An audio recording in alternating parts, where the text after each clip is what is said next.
आज हम लेकर आए हैं फिजिक्स के 25 क्वेश्चंस।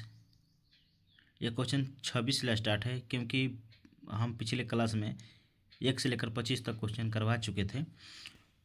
तो ये क्वेश्चन जो है बिहार एसएससी के लिए अति महत्वपूर्ण रहने वाले हैं। तो आज का हम पहला क्वेश्चन देखेंगे, यानी 26 नंबर क्वेश्चन देखेंगे कि जब कोई वस्तु एक सीधी रेखा में चलती है तो उसे क्या कहते हैं। तो जो कोई भी वस्तु सीधी रेखा में चलती है तो उसे सरल रेखीय गति कहते हैं। और आज का अगला सवाल है, गति का अध्ययन किस शाखा में किया जाता है। इसका सही आंसर होगा गतिकी। आज का 28 नंबर क्वेश्चन है, समान वेग का अर्थ क्या है। तो समान वेग का अर्थ होता है वेग स्थिर रहता है। आज का 29वां सवाल है, यदि वेग समय के साथ बढ़ता है तो त्वरण कैसा होगा। अगर वेग समय के साथ बढ़ता है तो त्वरण कैसा होगा। तो इसका त्वरण होगा धनात्मक।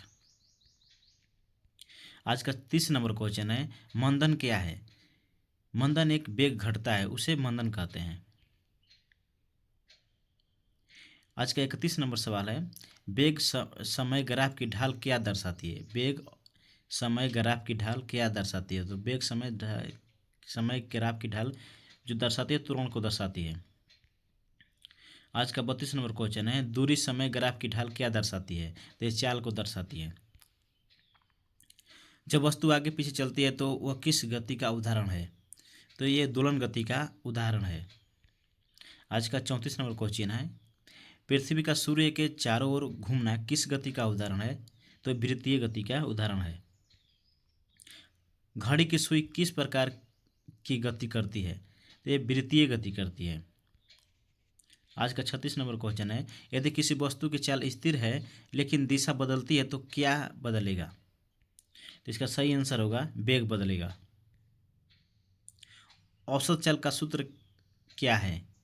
तो इसका सूत्र होता है कुल दूरी बटा में कुल समय। औसत वेग का सूत्र क्या होता है। तो इसका सही आंसर होगा कुल विस्थापन बटा में कुल समय।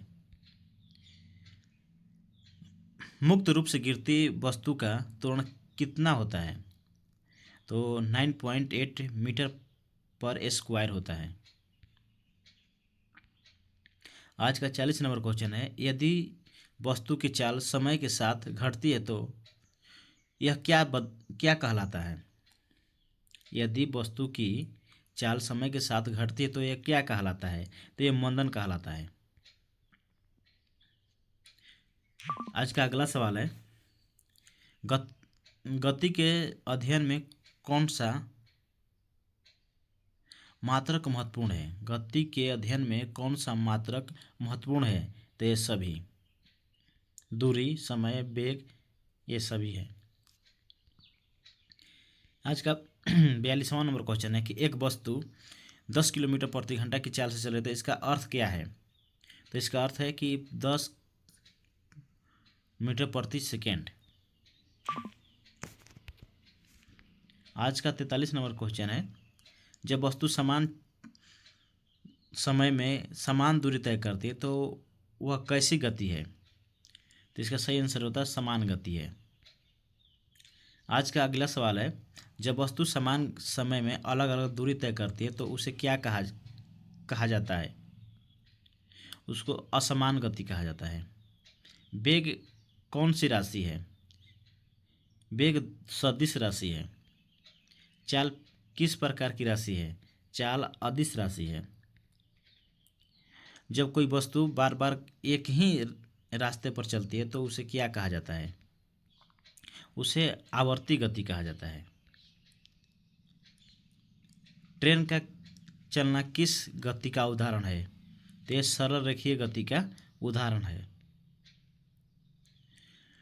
कार का मोड़ पर घूमना किस गति का उदाहरण है। तो यह वृत्तीय गति का उदाहरण है।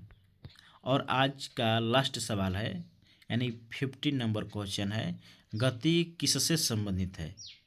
तो गति स्थान परिवर्तन, समय, दूरी, यानी ये सभी से संबंधित है।